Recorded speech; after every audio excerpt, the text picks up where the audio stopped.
Hello again, we are back, and let me welcome now in this panel Mr. Ivan Korčok, Minister of Foreign Affairs of the Slovak Republic. Good morning, Mr. Minister. Mr. Bujar Osmani, Minister of Foreign Affairs of Republic of North Macedonia. Good morning. And Ms. Donika Gërvalla-Schwarz, Minister of Foreign Affairs of Kosovo. Good morning to all three of you ministers. Let me start with the Minister of Foreign Affairs of Slovakia. What is the position of Slovakia regarding the war in Ukraine? We recently read a survey that more than 30% of Slovaks believe that the war in Ukraine was deliberately provoked by the West. And let me add to this question a news that is world news today regarding your decision to donate your S-300 defense air system to Ukraine. A decision that Mr. Biden said that it was a very good decision, and thank Slovakia for that. Well, thank you, first of all, to the organizers and Simeon Tomokos, our good friend. I'm very glad I can be here. It's an outstanding opportunity for all of us to meet and discuss. I'm also very glad that Delphi Economic Forum is partnering with the Slovak similar organization, Globsec. It's great that the two are getting together and will provide platform from Central Europe, here from the south, and bring people together. Second point, I want to remind the audience that the title of this discussion is Europe after Ukraine. Normally, it's the moderator which challenges those sitting in the panel, but I'd like to challenge you back with this because it sounds a bit strange, Europe after Ukraine. There will be no after Ukraine. It's rather already now Europe with Ukraine and Ukraine in Europe. I want to say that because what we see at this moment, it's a huge political defeat of Russia. They're losing politically on all fronts. I'll come back to the question, yes, but I need to say this. Imagine within a month, there is a discussion about NATO enlargement. We've had the other day meeting of NATO ministerial meeting. Nikos was there, Bujar was there as well. There is serious discussion underway about Finland and Sweden possibly joining the alliance. Did Russia wanted this? This is the question. It's a political defeat because there will be more NATO physically on the eastern flank. The outcome is that NATO and the European Union and the entire West is more united than we've seen that in a modern history. Decoupling from dependency on Russian gas deliveries and oil deliveries is underway. So I think, once again, this is a huge victory already. Ukrainians are fighting heroically for their country, but this is a defeat, and I think from this moment on, Ukraine is indefinitely and ultimately become part of what I call political West. So therefore, the title, I wanted to challenge it a little bit. It's not Europe after Ukraine, but rather Ukraine in Europe. Now, very quickly to your questions. First on S-300. Yes, please. We have decided to provide this defensive system because there was, number one, request coming from Ukraine, because, as you know, at this moment, they need weaponry, they need weapons, they need military assistance. We've been providing it, but they need more of this type of air defense in view of Russian continued military operation. We've decided to do so because it is, I have to say, that it is a defensive system. That system can never be triggered unless there is an assault. So therefore, nobody can accuse Slovakia of, as the Slovak opposition is doing, that we are dragging Slovakia into war with Russia. That's not the case. There would not be any military assistance of this scale. There would not be this decision of us to provide S-300 to Ukraine if there was not war. And of course, Slovakia is beefing up its own air defense, and as we speak, the 4th battery of Patriots is being deployed in Slovakia. So it's a definitely win-win situation, but this is both legally sound and politically justifiable step that we've done because we are so grateful to what Ukraine is doing. And the opinion poll in Slovakia, yes, because that was also part of your question, indeed, we've had before the war the situation where actually majority of our people has indicated that it's rather United States and the West who is provoking this Russian aggressive posture, if you want. But the war on the 24th, which started on the 24th, was an eye-opener. So the public mood has shifted, and now it's a clear majority, 70% of Slovaks, who support the position of the government, supporting the assistance to Ukraine, our positions within NATO. But we know that it is key, or there are two aspects which are key in that. Still, we are not performing as good as we would like to on the disinformation front. There is a disinformation propaganda underway, also coming from Russia and via internet portals and outlets in Slovakia, and they have a very, very heavy impact on the public opinion. And number two, yes, we have part of politics, which is driving its political agenda by spreading the anti-American sentiment.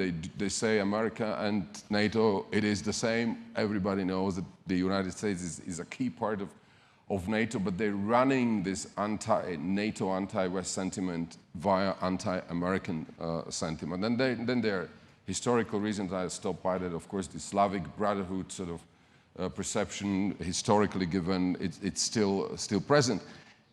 Our positions is not based on Russophobia. I have a huge respect for Russian nation, for Russian culture, but we are absolutely clear where we stand when it comes to this war, which I don't think is a Putin's war anymore. It's rather a Russia's war. Right. And I'll stop here. Thank you.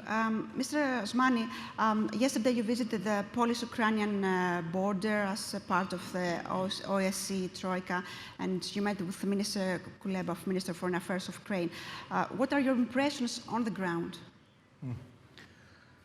Well, indeed, I have just arrived in Delphi from a small town named Korčok at the Polish-Ukrainian border, and as incoming chairman in office of OSCE, together with the current chair in office, Zbigniew Rau of Poland and the former Anne Lind of Sweden, we met Foreign Minister Kuleba of Ukraine and visited a refugee facility near the border crossing.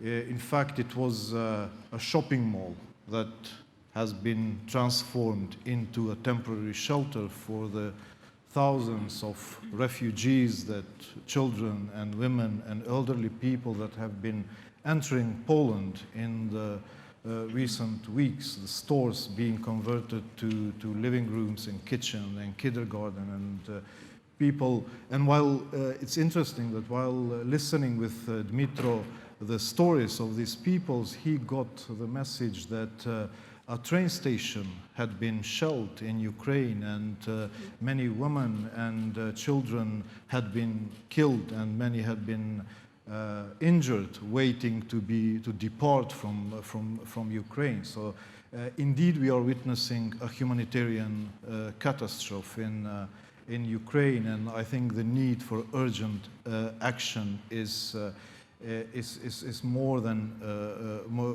it's needed, and I have to express my appreciation and high esteem for Polish people and Polish society, but also the neighboring country for opening their homes and their hearts to millions of refugees.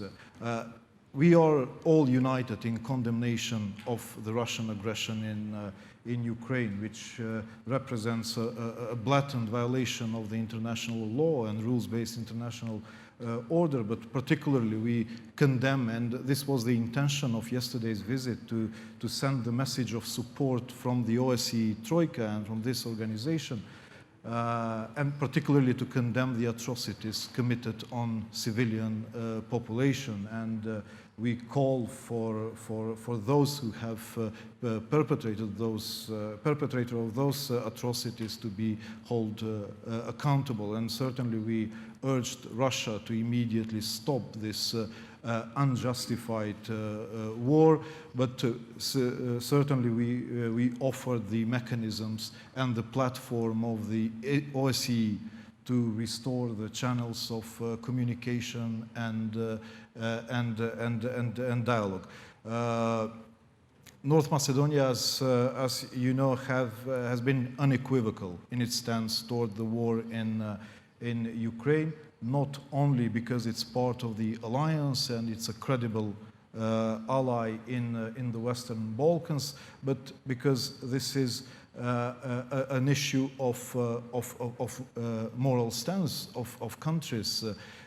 In the United Nations General Assembly, the situation was represented as black and white. There are no gray zones. So you cannot be on the fence in regard to this unjustified and unprovoked war in Ukraine. You are either with the democratic world or you are with the 5 countries such as Eritrea and North Korea and Syria, Russia and Belarus. We have aligned with EU sanctions against Russia, not only those imposed as a response to the aggression, but rather retroactively joined aligned with all the restrictive measures from 2014 onwards, thus reaching 100% alignment rate with common foreign and security policies of the European Union. And now we have a troika of EU candidate countries who have achieved this 100% alignment, and I name them a symbolic 100% trio, and certainly Kosovo is part of this group. The region is moving in the right direction in terms of positioning itself vis-à-vis this aggression, and we will continue to do so in the future. Thank you. Ms. Schwarz, what is the position of Kosovo regarding the war of Ukraine invasion? First of all, maybe just a few seconds, because it's the first participation of Kosovo at the Delphi Forum. So I wanted to thank very much everybody who contributed to have us here around. And it's for us an outstanding opportunity, not only to meet a lot of people and to talk about Kosovo, but to understand even more the chances of the cooperation in the future between Greece and Kosovo, but between Kosovo and other countries as well. So in Ukraine, from the first day, Kosovo aligned with the EU and the US sanctions, as the whole region except of one did. We have, with our very modest capacities, being a small country, we have thought what can we do more than just formally align with the sanctions, so that we have invited 20 Ukrainian journalists to come to Kosovo and to work in Kosovo, because as everybody else, we face this hybrid war of false informations and of fake news. And at the same time, we have opened our country for up to 5,000 Ukrainian refugees, and have sent humanitarian aid for the refugees and for people in Ukraine. But I cannot hide how much we admire how brave Ukrainian is defending their own country and their own people. And seeing these pictures of millions leaving the country in our region, and especially in Kosovo, a lot of people simply are being reminded on the 90s, when 800,000 people from Kosovo were refugees and 80% of the population were displaced. And having my colleague Bujar from Northern Macedonia here, who was on the side of accepting our people together with Albania, most of them, these are pictures I had hoped that we will see never again in Europe. But not learning from the past makes you to repeat the mistakes. And I accept that it's important to talk about future and sometimes to give the impression that the future is what counts, because yes, the future is what counts, but only if you learn from the experience in the past.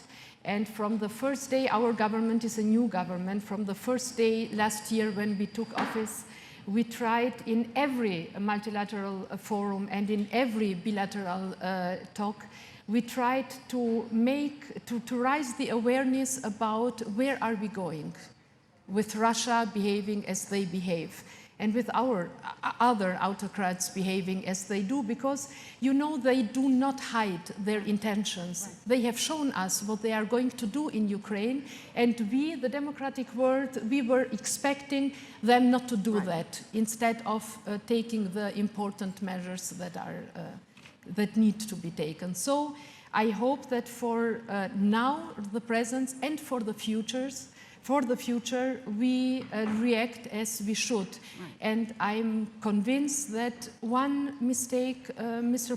Putin has made. He has not counted on our solidarity and our strong response. And I hope that this will accompany us in the future as well. Thank you. Mr. Korčok, since Slovakia is a member of the Visegrad team, how is the cooperation of these countries taken into consideration that we had election in Hungary last week, and we are approaching the Slovak presidency of VII on the 1st of July? Visegrad is a very useful platform. It was established 30 years ago, and the main objective back then was to get all four of us into European Union. That was fulfilled. But within European Union, we clearly see a potential for cooperation within V4. And I can say it will continue. It will continue after Hungarian elections as well. Nevertheless, the reality which we cannot ignore and further blur is that Hungary has a bit different position towards Russia and towards Ukraine than the three other Visegrad countries. And we will reflect on it. It is my intention to reflect on it and simply not to hide the fact that when it comes to foreign policy issue, Visegrad is less cohesive, less consistent as a group. But we will get over it, and under Slovak presidency we will focus and concentrate more on internal cooperation, because there is a huge potential within V4 to work on infrastructure, energy cooperation, cooperation in areas like emergency. So there will be maybe more of Visegrad in this than it has been Visegrad so far in the area of foreign policy and internal EU issues. We will definitely reflect on that. Thank you. Mr. Osmani, what is the position of North Macedonia as in the war as a NATO member? Because we're seeing you're facing delays on your EU path. Let me first relate to what Donika said. In 1999, I was a medical student and worked in the refugee camp near Skopje, where 300,000 civilians from Kosovo has sought refuge in fleeing from the atrocities of the Milosevic army back then. And now the images coming from Ukraine, I can easily relate with those images that I've seen then in the Balkans, and the majority of people in the Western Balkans are living witnesses, and they can relate these images to their own personal stories, and this creates some sense of vulnerability in the region and a different way of reaction to the news that are coming from Ukraine. North Macedonia is a credible NATO ally in the region, but also as a credible EU partner in the region, has been, as I said, unequivocal. Regardless of the vulnerability that it is in the country, and EU stalemate is a source of systemic vulnerability in the country, creating a fertile ground for Russian malign influences, for emotional reaction of people who are simply transforming the emotions of frustration into some kind of anti-Western emotions or pro-Russian emotions. We were unequivocal in our position. Our parliament adopted a declaration in condemnation of the aggression with overwhelming majority, including with the support of all parties across the political landscape. As I said, we joined the sanctions against Russia. We provided humanitarian aid to Ukraine. We provided military aid to Ukraine. And also we have opened our borders to accept any Ukrainian that would reach the borders of North Macedonia. I hope that European Union will understand the importance of the moment, and it will take a strategic leadership toward the Western Balkans, as it did in the year 2000 when it took strategic leadership with the Central and Eastern European countries. And I think that the Russian aggression has shown, unfortunately, in the most tragic way, how important that decision of the European Union was to integrate Central and Eastern European countries for the unity, for the security, and for the strength of the transatlantic alliance. Ms. Schwarz, what do you think about the EU enlargement? Will it bring stability to the region? I think that the Western Balkans is a very natural part of Europe and should be as well a natural part of the European Union. But we, as I said, we need to learn the lessons from what happened. So we expect the European Union, we expect the United States to think maybe 2 steps further. And I don't think that anybody is sitting here who believes that once Ukrainians have defeated Putin, he is going home. So we should think about what will be his next steps. And one of the scenarios that everybody is talking is focusing in the Balkans. Right. And then we have Bosnia-Herzegovina in a very uncomfortable situation in these days.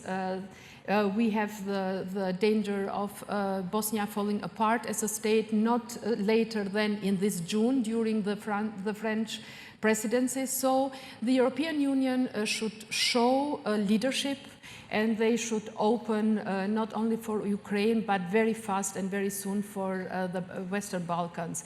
And more important than that, it should no more be possible to sit between the chairs. It should be very clear. You cannot be for Ukraine and for Putin at the same time.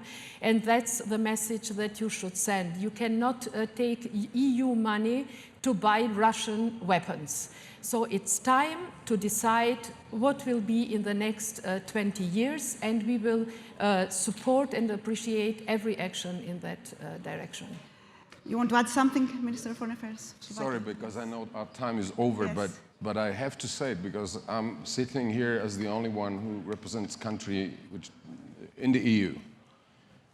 And I'm absolutely certain I would speak on behalf of my friend Nikos Dendias as well. We absolutely support enlargement. We absolutely are insisting on the need to deliver on our side, right. On the European side, to reciprocate to the efforts which countries are presenting in the transformation and meeting the benchmarks.